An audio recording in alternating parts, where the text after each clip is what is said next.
Kita lanjut saja ke pertanyaan berikutnya dari Sonia Kalumata di Jakarta. Bagaimana dengan ayat ini? 1 Raja-Raja 4 ayat 26 dibandingkan dengan 2 Tawarik 9 ayat 25.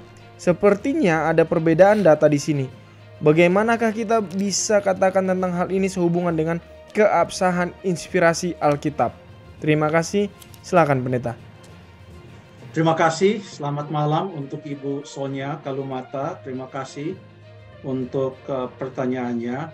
Tadi katanya di dalam 1 Raja-Raja pasal yang ke-4 ayat yang ke-26, saya coba baca ya. Lalu setelah ini kita baca, mungkin tolong Jeffrey atau Stephen sudah siap dengan 2 Tawarik 9 ayat 25, supaya kita langsung bandingkan. Saya baca yang di 1 Raja-Raja pasal yang ke-4 ayat 26. Lagi pula Salomo mempunyai kuda 40.000 kandang untuk kereta-keretanya dan 12.000 orang berkuda. Tolong dibaca yang satunya.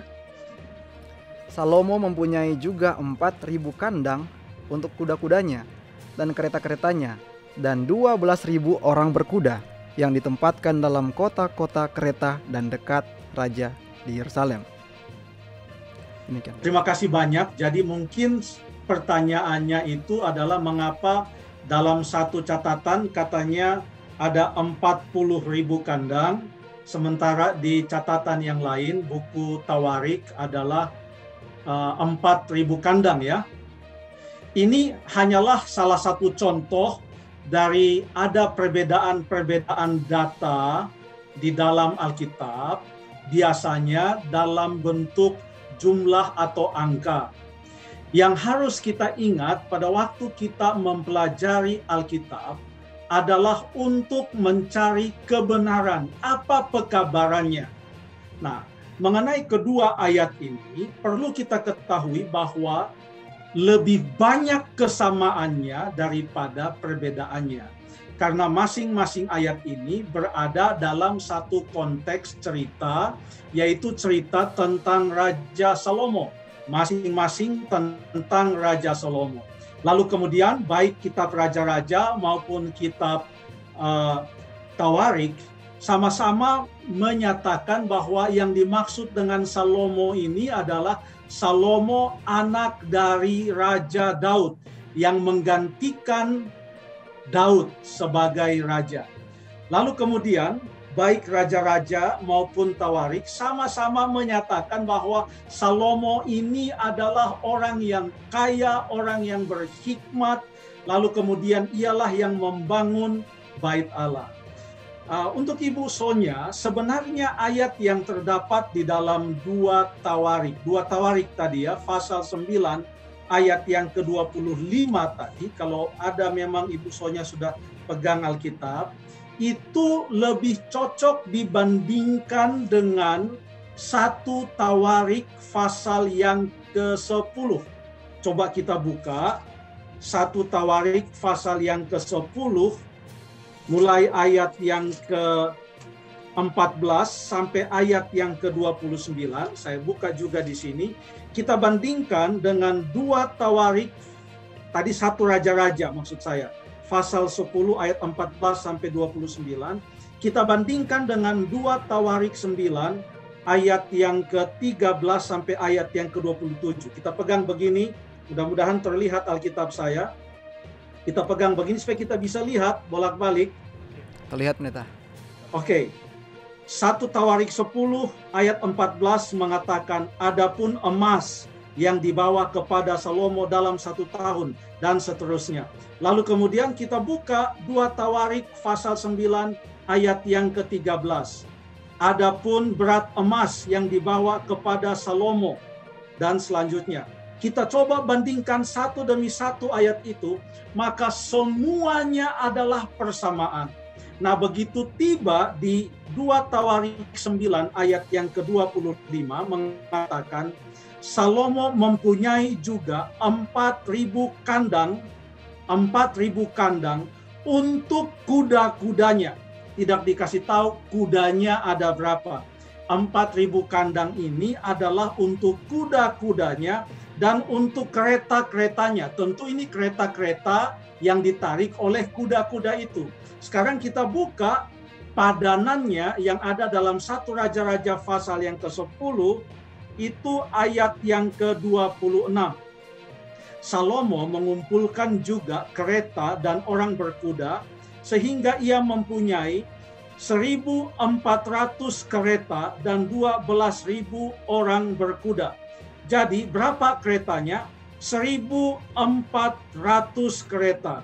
Dan 1.400 kereta ini tentu membutuhkan kuda lebih dari 1.400.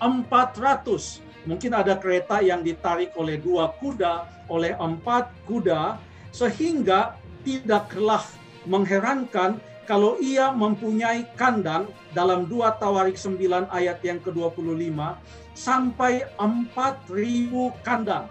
Tetap cocok karena semua kandang itu adalah untuk keretanya yang 1.400 dan juga kudanya. Namun ini hanya salah satu contoh, masih banyak lagi perbedaan-perbedaan yang ada dalam masalah angka-angka. Yang kita perlu tekankan di sini adalah kitab Raja-Raja ini ditulis kurang lebih tahun 550-an before Christ, sebelum Kristus. Lalu kitab Tawarik ditulis 100 tahun kemudian, di mana penulis Raja-Raja yang kemungkinan besar adalah Yeremia dan penulis Tawarik yang kemungkinan besar adalah Esra tidak pernah bertemu. Tetapi sekalipun mereka tidak pernah bertemu, tapi karena pikiran mereka dituntun oleh Roh Kudus, waktu mereka menulis akan kitab yang sekarang kita baca, hampir 100% termasuk data-datanya. Kalau ada 1-2 yang keliru, perhatikan yang tadi perbedaan tentang 4.000 dengan 40.000, karena catatan Alkitab ini ditulis dari satu generasi ke generasi berikut dengan sangat hati-hati.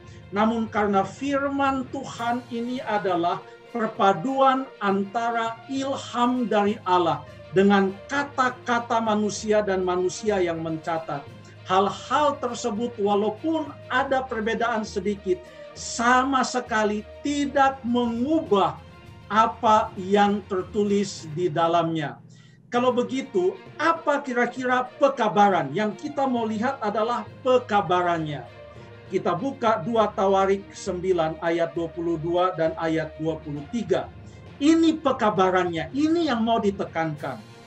2 Tawarik 9 ayat 22 dan 23. Raja Salomo melebihi semua raja di bumi dalam hal kekayaan dan hikmat. Jadi semua tadi hanya gambaran kekayaannya, tapi yang mau ditekankan, dia melebihi semua raja dalam hal kekayaan dan hikmat.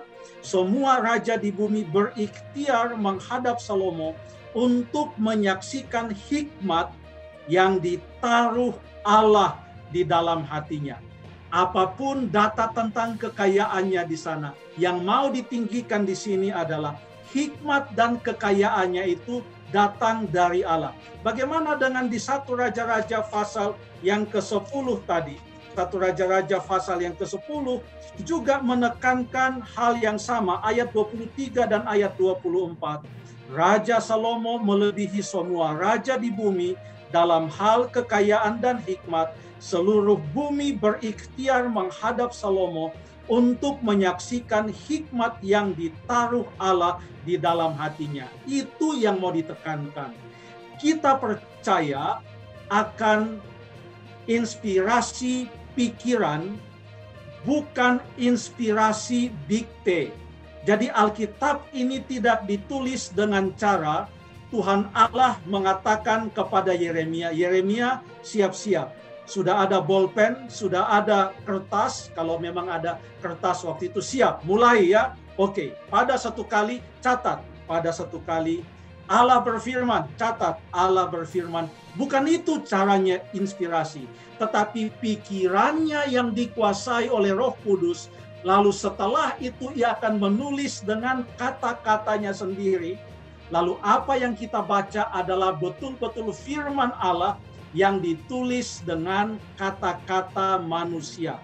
Tetapi yang mengherankan dan begitu ajaib, Alkitab yang ditulis dalam kurun waktu lebih dari 1.500 tahun.